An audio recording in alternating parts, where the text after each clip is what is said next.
Hello, my name is Julia Tomasco, and I'm going to do my screen recording on PowerPoint.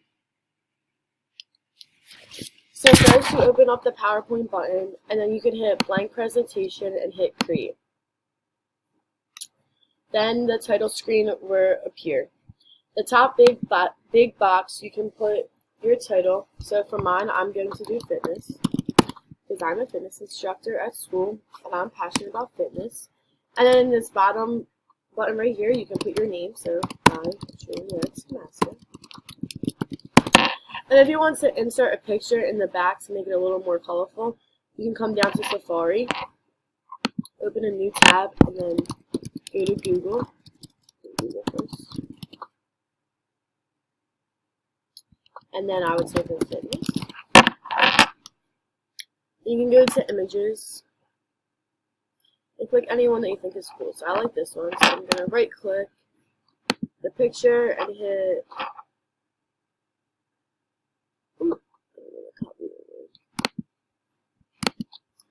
copy image, and then you're going to come back to here in the big box. And then you hit Command Z and your picture will appear, and then on the side it comes up with little details, so I like that one. Then you're going to come up to the top and hit New Slide, and a new slide will appear. At the top, I'm going to put important ways to stay healthy. And down here we can add bullet points, so if you want to make a fun bullet point, you hit that. I'm going to say, having a healthy diet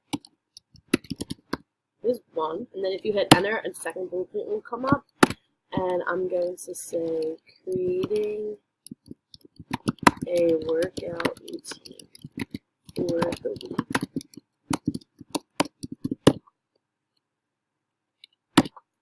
Another one is going to bed early, drinking lots of water. So once you have your bullet points here, then on the sides comes up with a couple ideas, but if you like it just like this, you can keep it. Oh, so here you go. This is a fun one. They click up. And then if you want to add another slide, you can add like workout ideas or continue. But if you just want them, then you're going to come to the top and you're going to hit the save button. And you can save it into your downloads. And then for my presentation, I'm just going to save my module, because that's what I'm doing. 204 education. And then you hit the save, and then it is saved onto your map. And that's it. Thank you for watching.